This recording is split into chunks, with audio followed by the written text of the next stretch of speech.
Hello, beautiful moms. Welcome back to Momo Hair Care, the place where we empower you to care confidently for your child's natural afro-textured hair, right from infancy and beyond. Now, today's topic is especially important, I think, transitioning to natural hair. Whether your child's hair has been relaxed, texturized, or you're simply ready to embrace their God-given texture, this video will guide you through everything that you need to know. Before we dive into the video, as usual, kindly go ahead to subscribe so you never miss a video from my channel. Now, just in case you hear the shouts of children or my husband in the background or doors closing or cars passing by or generators, kindly bear with me. Everyone is home today due to a planned protest. But no worries, here in Kenya, we are safe and we are fine. So let's get into it. So before I teach you, I think we should first ask ourselves why you may choose to transition your child's hair. Now, I know many moms, they make the decision to go natural with their children's hair for reasons like maybe scalp sensitivity, they observe thinning, breakage, or they have a desire to protect their child's long-term health after they may have had an unpleasant experience with the relaxers or the texturizers. And the thing is, but beyond just the physical reasons, I know that transitioning is also a powerful act of cultural pride. Personally, I think it helps children embrace their identity, it can boost their self-esteem, and it actually teaches them to love their own natural beauty. So let's quickly, also compare relaxed/texturized hair with natural hair. Now, from the chart on the screen, you can see that there are a couple of differences between chemically processed hair and unprocessed or natural hair. First, chemical relaxers and texturizers, they break the disulfide bonds in hair permanently. Now, disulfide bonds are strong protein bonds in our hair, which help to maintain the shape it has, this shape, whether it's curly or it's kinky. When a chemical relaxer is now applied to the hair, it breaks those bonds completely, resulting in straight hair, which for you can say is easier to manage, but it also results in a weakened hair shaft. Texturizers are chemical relaxers which also break the bonds, but in a milder way, resulting in hair that is not very kinky, yet also not straight, but it still has the same consequence of weakened hair. Please know that both will effect permanent changes. No reversal is possible once you've applied either of these. I know moms who texturize their children's hair and they are told that it will revert, but just know the truth today, it will not. Secondly, and this stems from the first point, relaxed or texturized hair is weak, while natural hair is strong. This means that relaxed or texturized hair, it has a higher risk of breakage than natural hair, resulting in a lower potential for length. This can, however, change depending on how the hair is cared for.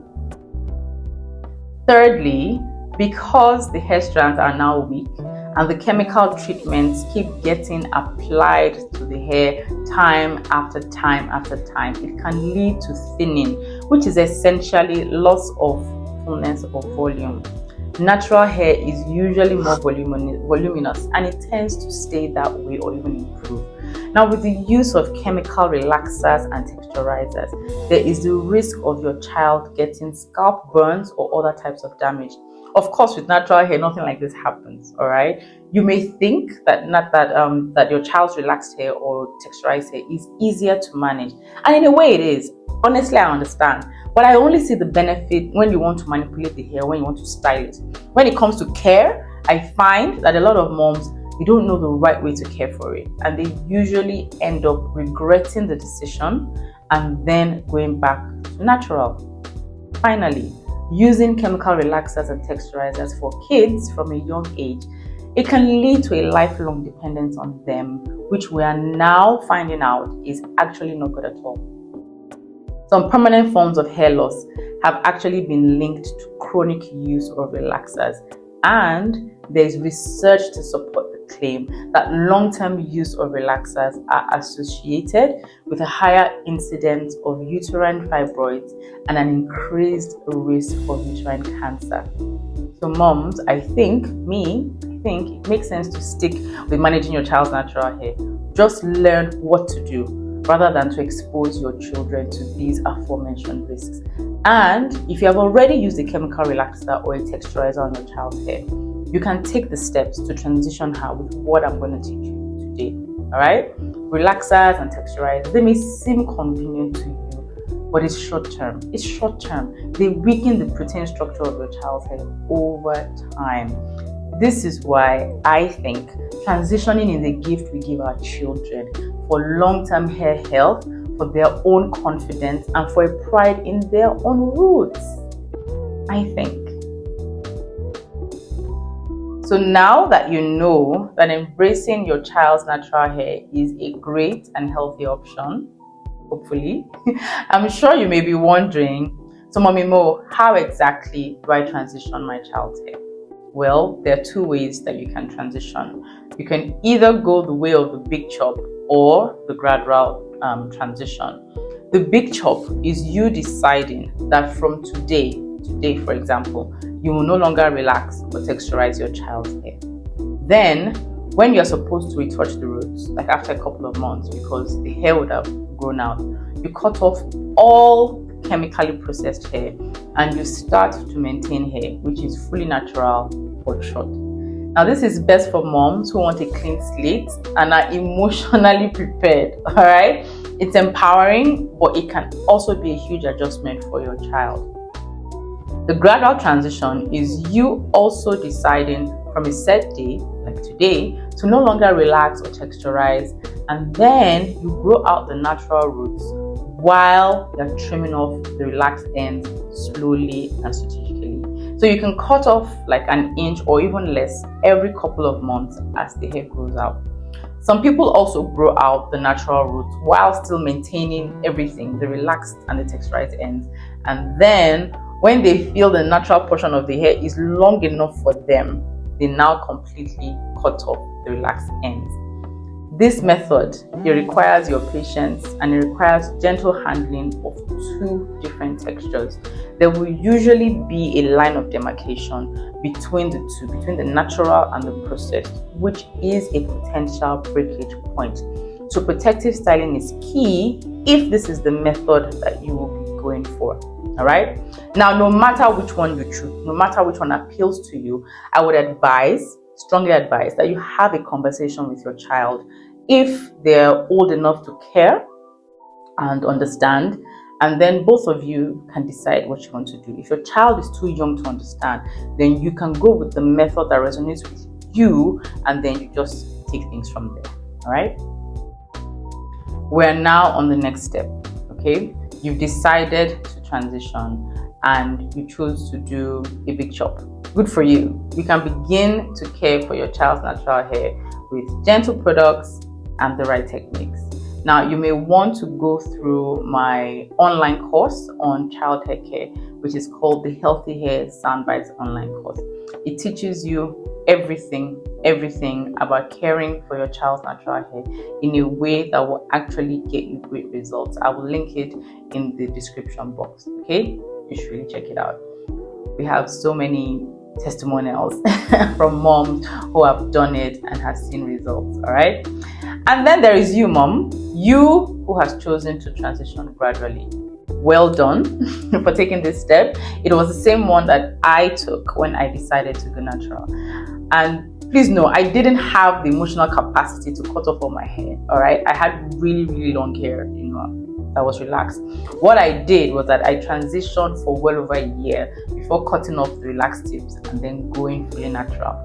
So the big question, how do you care for your child's hair as it transitions? I got you. Okay, so during transitioning, all right, your child's hair is going to need extra love. You have to be sure to have some key products on hand if you don't already.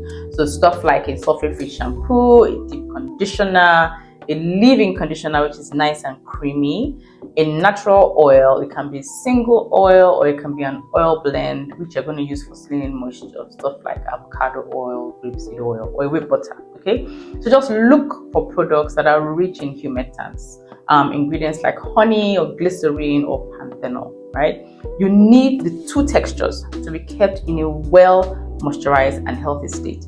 When it's time to detangle, for instance, You need to do this very gently with a wide tooth comb, and you must have applied a product to the hair which provides good sleep. You need to have a good regimen in place which fits your life, all right? It needs to have wash days, and there need to be days where you replenish moisture back into the hair. When it comes to styling transitioning hair, you need to protect the hair as much as possible, and be gentle too when styling, because there are two textures, curly and straight or kinky and straight. It kind of makes sense to put like all the hair into a texture that like blends into one. So for example, you can air dry a bit and then stretch the hair with threading before you proceed to style. All right, this is not compulsory, but it's better. If you have the Rev Air hair dryer, I would say now is the time to use it. Just be sure to apply a heat protectant before using. All right, now styling transitioning hair damp, it may be a bit of a challenge because the natural part will be voluminous and the relaxed part will be thinned out. Hence why I suggested you should dry a bit and stretch before styling. This way the hair kind of looks the same, like in texture from root to tip. Well, not 100%, but you get what I mean, and then you can style it more easily. Okay, you want to avoid styles that pull tightly on the scalp, and you want to ensure that your child sleeps with a silk or satin bonnet or pillowcase. All right, you also don't want to comb the hair harshly, and you don't want to detangle harshly either. You'll just be breaking off the hair. All right, so you can opt for styles like twists, plaits, cornrows, inverted cornrows, what we Nigerians call didi, or you can mix the styles together to get variations which your child will like. What I recommend is that the ends of the hair, you need to tuck them in if the hair is long enough for that. All right, try to do that. So with the care and with the styling firmly locked down, you just need to keep repeating the motions. You need to go through wash day, you need to style, refresh, wash day, style, refresh, until the roots have grown out sufficiently for you to cut off the relaxed parts, or you cut it in stages like I mentioned before. Believe me, moms, I know that transitioning is more than hair. It is an emotional journey, okay? It's about teaching your daughter to love her crown in its natural form, and maybe even for you to begin to embrace it and bond with it. All right, you can make your child's natural hair care fun by watching natural hair videos together. You can read natural hair themed books together.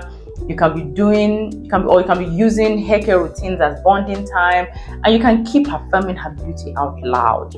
When her hair gets styled, you can compliment her and make her feel good about her natural hair. To wrap up, I'm going to give you a few golden rules for transitioning your child's hair. Number 1, be patient. Transitioning is a journey, it's not a race. All right, focus on moisture, not length at this time. I know this one is a big deal, but trust me when I ask you to focus on moisture and health, the length will come. It may even end up surprising you. Okay, if you want to, you can document your progress, by taking photos every now and then, and it helps you to stay encouraged. All right, try to keep the process fun. If you're frustrated, your child too will be frustrated. All right, note that. Take things easy. Pace yourself. If you need to talk to someone about this, you can always talk to me. I'm approachable, I'm available. All right, remember, you're not just changing her hair, you are helping to shape her identity. So mummies, that will be it from me today. Now it's your turn. Have you relaxed or texturized your child's hair? If yes, why did you do that? And would you be willing to transition her back to natural? Let me know in the comments, okay? Now, if you found this video helpful, don't forget to like it. Don't forget to share to another mom. And don't forget to subscribe for more child-focused natural hair care tips. Also, drop a comment below if you're starting or already in the transitioning journey. I'd love to cheer you on, okay? Now, if you need personalized help navigating your child's natural hair journey, please be sure to check out the description box below. I'll put in all our hair care resources and links. I'll also put in a downloadable transitioning checklist for you guys. Now, till I come your way again, thank you so much for watching, and I'll see you next time. Bye.